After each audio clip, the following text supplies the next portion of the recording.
ఒక్కసారి కొమ్మూరి గోల్డ్ కి కాల్ చేయండి. తాకట్లో ఉన్న మీ బంగారాన్ని విడిపించి మార్కెట్ ప్రైస్ కి వాళ్ళు కొనుక్కుని మిగతా డబ్బులు మీకు ఇచ్చేస్తారు. హాయ్, వెల్కమ్ టు మనం టీవీ. నేను మీ జర్నలిస్ట్ మనోజ్. వైసీపీ మహిళా నేతను ట్రాప్ చేసిన హరిప్రసాద్ రెడ్డి కేసులో కీలక విషయాలు వెలుగులోకి వస్తున్నాయి. తన ఫోన్లో 10 ఏళ్లుగా తాను మాట్లాడిన మహిళా నేతల ఆడియోలు, వీడియోలు ఇప్పుడు సంచలనం రేపుతున్నాయి. వైసీపీ మహిళా సర్పంచ్ని తన కారులో ఎక్కించుకుని వెళ్తుండగా తిరుపతి సమీపంలోని ఉప్పరపల్లి దగ్గర రెడ్ హ్యాండెడ్గా పట్టుకున్నాడు ఆ మహిళ భర్త. దీంతో నడి రోడ్డుపైనే హరిప్రసాద్ని చెప్పుతో కొట్టాడు. ఒక అమ్మకి అబ్బకి పుట్టావా అంటూ బూతులు తిట్టాడు. సో పెద్దిరెడ్డి ఫ్యామిలీతో సన్నిహితంగా ఉంటూ సొంత పార్టీలోని మహిళా నేతలను టార్గెట్ చేస్తున్నారంటూ హరిప్రసాద్ పై కేసు నమోదైంది. తనపై దాడి జరిగిందని కేసు పెడితే పరువు పోతుందని కొంతమంది పెద్దల సూచనలతో సైలెంట్గా ఉన్నాడు హరిప్రసాద్. సో 2 రోజుల క్రితం జరిగిన ఈ ఘటన ఆలస్యంగా వెలుగులోకి వచ్చింది. ఆ వీడియో బయటికి రానివ్వకుండా కొంతమందికి డబ్బులు ఇచ్చే ప్రయత్నం కూడా చేశాడు. సో దీంతో వైసీపీ మహిళా నేతలే తిరుపతి పోలీస్ స్టేషన్కు ఫోన్ చేసి ఈ కేసును సుమోటోగా తీసుకోవాలని కూడా కోరడంతో పోలీసులు కేసు నమోదు చేశారు.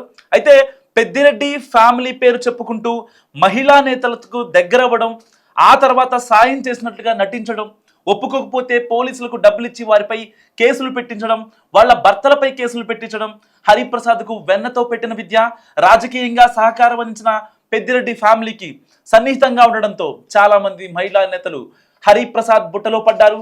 పెద్దల అండదండలతో కావలసిన మహిళా నేతలకు కాల్ చేసి మంచి ర్యాపో మెయింటైన్ చేశాడు.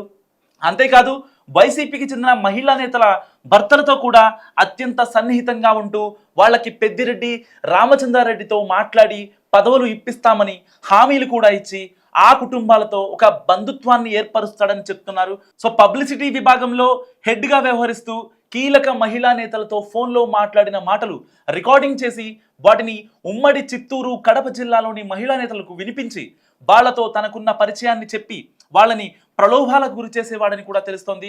అయితే ఒక్కసారి మనం విజువల్స్లో చూసుకోవచ్చు.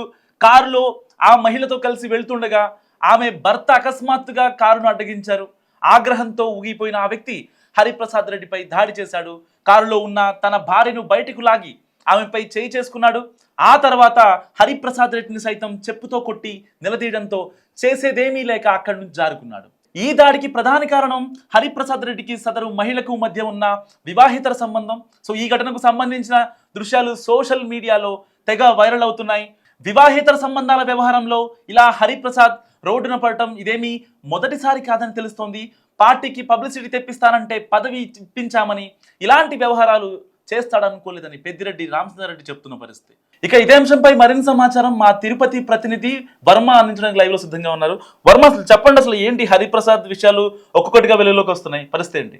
మనోజ్, తాజాగా వైసీపీకి సంబంధించి నాయకుడు అలాగే హరిప్రసాద్ రెడ్డికి సంబంధించి ఒక మహిళతో అక్రమ వ్యవహారం వెలుగు చూడటం ఆ పార్టీలో స్థానికంగా కలకలం రేపుతుందని చెప్పుకోవచ్చు. Hariprasad Reddy YCP publicity wing working president గా కూడా అతను వ్యవహరిస్తున్నాడు. మాజీ మంత్రి పెద్దిరెడ్డి అనుచరుడుగా కూడా అతను వ్యవహరిస్తున్నట్లుగా కూడా తెలుస్తోంది. అయితే తాజాగా ఒక 2 రోజుల క్రితం ఇక్కడ రామచంద్రపురం మండలం, అంటే తిరుపతి సమీపంలోనే రామచంద్రపురం మండలం సమీపంలోనే ఉప్పరపల్లి జంక్షన్ లో అతను ఒక మహిళతో, ఆ మహిళ కూడా ప్రస్తుతం రామచంద్రపురం మండలంలోనే గ్రామానికి సంబంధించి సర్పంచ్ గా కూడా ఉన్నట్టుగా తెలుస్తోంది.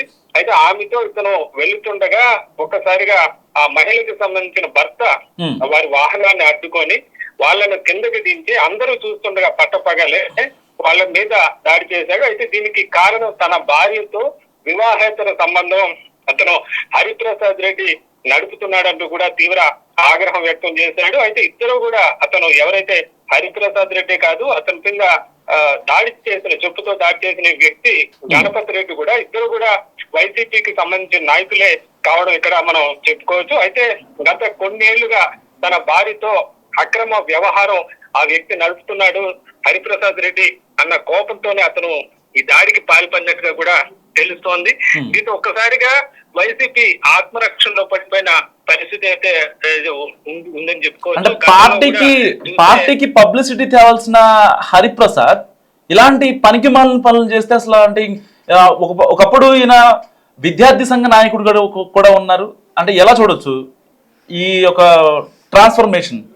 ఖచ్చితంగా మనోజ్, ఎందుకంటే గతంలో కూడా మనం చూసాం హిందూపురం మాజీ ఎంపీ కోరింట్ల మాధవ్ వ్యవహారం కానీ, ఆ తర్వాత కొంతమంది సీనియర్ నాయకుల వ్యవహారం కానీ, ఇలాంటి ఘటనలు జరిగినప్పుడల్లా వైసీపీ ఎప్పుడు కూడా వాళ్ళపైన సస్పెన్షన్ లాంటి చర్యలు అయితే పాల్పడలేదు. అది టీడీపీ కానీ, మనం జనసేన రీసెంట్ గా కూడా కొన్ని చూస్తే ఇటు మనం ఈ మధ్య కాలంలో చూస్తే కూడా వెంటనే ఇలాంటి వ్యవహారాలు వెలుగు చూసినప్పుడు సస్పెన్షన్ లాంటి చర్యలు తీసుకోవటం, కమిటీ వేయటం లాంటివి జరుగుతోంది. అయితే ప్రస్తుతం హరిప్రసాద్ రెడ్డి పార్టీలో జిల్లాలో కీలకంగా వ్యవహరిస్తున్నట్టుగా తెలుస్తోంది. ముఖ్యంగా ఏదైతే స్థానిక రాజకీయాలను, వైసీపీ రాజకీయాలను శాసించే పెద్దిరెడ్డి రామచంద్రారెడ్డి అనుచరుడుగా కూడా ఇతను గుర్తింపు తెచ్చుకున్న పరిస్థితి అయితే ఉంది. దీంతోనే గత కొన్నేళ్లుగా కూడా పార్టీలో ఎవరైతే మహిళా నాయకులు ఉంటారో వాళ్ళని ప్రలోభాలకు గురి చేస్తున్నట్లుగా కూడా ఇతని పైన అనేక ఆరోపణలు వచ్చినాయి. తాజాగా ఏదైతే బాధితుడు ఏదైతే ఆ మహిళకు సంబంధించిన భర్త గణపతి రెడ్డి వీళ్ళని రెడ్ హ్యాండెడ్ గా పట్టించాలనే ఉద్దేశంతోనే ఇతను స్థానికంగా ఇక్కడే తిరుపతి సమీపంలోని ఉప్పరపల్లిలో ఓ హోమ్ స్టేలో వీళ్ళిద్దరూ కూడా ఉన్నట్లుగా తెలుసుకొని అక్కడికి వచ్చి వాళ్ళు వాహనంలో పారిపోతుండగా వాళ్ళని ఒక్కసారిగా రెడ్ హ్యాండెడ్ గా పట్టుకోవడం, అలాగే ఆ మహిళను కూడా ఒక్కసారిగా ఆవేశంతో ఆ మహిళను కూడా అతను అందరి ముందే చెంపదెబ్బ కొట్టడం జరిగింది. అలాగే ఆ పక్కనే ఉన్న ఏదైతే హరిప్రసాద్ రెడ్డిని కూడా చెప్పుతో అతని మీద దాడి చేసిన పరిస్థితి అయితే ఉంది. అయితే ఇంత జరిగినప్పటికీ కూడా ఆ హరిప్రసాద్ రెడ్డి ఇతని పైన కేసు పెట్టకపోవడం, ఒకవేళ పెడితే ఎక్కడ తన పరువు పోతుందన్న భయంతోనే అతను కేసు కూడా పెట్టలేదన్నట్లుగా తెలుస్తోంది. మొత్తం మీద ఈ వ్యవహారం ప్రస్తుతం ఇక్కడ స్థానికంగా తీవ్ర దుమారం రేపుతుందని చెప్పుకోవచ్చు. ఒకవైపు పక్క పార్టీల పైన ఆరోపణలు చేస్తూ వైసీపీ నాయకులు ధర్నాలకు దిగుతున్నారు. ఈ క్రమంలో ఇలాంటి వ్యవహారం వెలుగు చూడటం, అది ప్రస్తుతం సోషల్ మీడియాలో వైరల్ గా మారడంతో పూర్తిగా వైసీపీ ఆత్మరక్షణలో పడిపోయిందని కూడా చెప్పుకోవచ్చు. ప్రస్తుతం దీనిపైన ఎలాంటి సమాధానం చెప్తారంటూ కూడా ఇటు కూటమి నాయకులు కూడా ప్రశ్నిస్తున్నారు. వైసీపీలో గతంలో అనేక సార్లు ఇలాంటి వ్యవహారాలు వెలుగు చూసిన ఏ ఒక్క నాయకుడి పైన కూడా చర్యలు తీసుకున్న దాఖలాలు లేకపోవడం, పైగా కూటమి నాయకులను వీళ్ళు ప్రశ్నిస్తుండడం పైన కూడా మండిపడుతున్న పరిస్థితి అయితే ఉంది. ప్రస్తుతం ఇప్పటికే కూటమి పార్టీలనే కాదు, సొంత పార్టీలోనే ఇప్పటికే దీనిపైన ఒక పెద్ద చర్చ జరుగుతుందని చెప్పుకోవచ్చు. ఇలాంటి వ్యక్తులను పార్టీకి దూరంగా ఎందుకు పెట్టడం లేదంటూ కూడా ముఖ్యంగా నాయకులు ప్రశ్నిస్తున్నారు. ముఖ్యంగా మహిళా నాయకులు ప్రశ్నిస్తున్న పరిస్థితి అయితే ఉంది. మొత్తం మీద ఈ వ్యవహారం మీద చర్య తీసుకోకపోతే ఖచ్చితంగా పార్టీ పరుగు పోతుంది. ముఖ్యంగా మహిళలకు పార్టీలో ఉండాలంటే కూడా ఇబ్బందికర పరిస్థితి ఏర్పడుతుందన్న భావన కూడా వ్యక్తం అవుతోంది. Manoj, thank you Varma. So updates తో మాకు కనెక్ట్ అవ్వండి. సో ఇది వర్మ చెప్పింది. ఈయన కేవలం మహిళా నేతలనే టార్గెట్ చేస్తూ పెద్దిరెడ్డి అండదండలతో వాళ్ళని ఎలాగైనా సరే ప్రలోభాలకు గురి చేయడం, పోలీసులతో కనెక్ట్ అవ్వడం, వాళ్ళ మీద కేసులు పెట్టడం, కోర్టుల వరకు లాగడం. సో అనుకున్నది అవ్వకపోతే ఎంతవరకైనా తెగిస్తాడని కూడా మనకి తెలుస్తున్న పరిస్థితి. సో హరిప్రసాద్ అరాచకాలపై మీరేమనుకుంటారో మస్ట్ కామెంట్ చేయండి. చూస్తూనే ఉండండి మనం టీవీ.